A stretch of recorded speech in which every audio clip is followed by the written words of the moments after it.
మష్రూమ్లను తీసుకొని బాగా కడగాలి. కడిగిన తర్వాత చిన్నగా కట్ చేసి పెట్టుకోవాలి.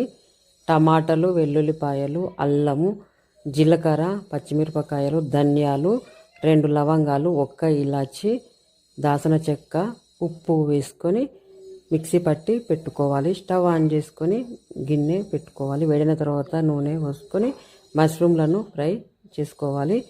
తీసేసిన తర్వాత అదే గిన్నెలో మళ్ళీ నూనె వేసుకొని ఉల్లిగడ్డలు, కరివేపాకు వేసుకొని కారము, కొద్దిగా మసాలా, ఉప్పు వేసుకొని ఈ పేస్ట్ని వేసుకోవాలి. టమాటా మసాలా పేస్ట్ని వేసుకొని 10 నిమిషాలు బాగా ఉడికించిన తర్వాత మష్రూమ్లను వేసి 5 నిమిషాలు ఉడికించాలి. ఉడికించిన తర్వాత అన్నంలో పెట్టుకొని తింటే మష్రూమ్స్ టమాటా మసాలా కర్రీ చాలా టేస్ట్గా ఉంటుంది. Please subscribe. మష్రూమ్లను తీసుకొని బాగా కడగాలి. కడిగిన తర్వాత చిన్నగా కట్ చేసి పెట్టుకోవాలి.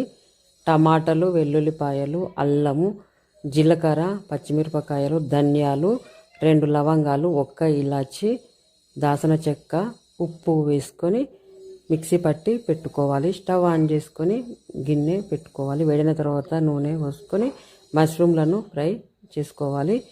తీసేసిన తర్వాత అదే గిన్నెలో మళ్ళీ నూనె వేసుకొని ఉల్లిగడ్డలు, కరివేపాకు వేసుకొని కారము, కొద్దిగా మసాలా, ఉప్పు వేసుకొని ఈ పేస్ట్ని వేసుకోవాలి.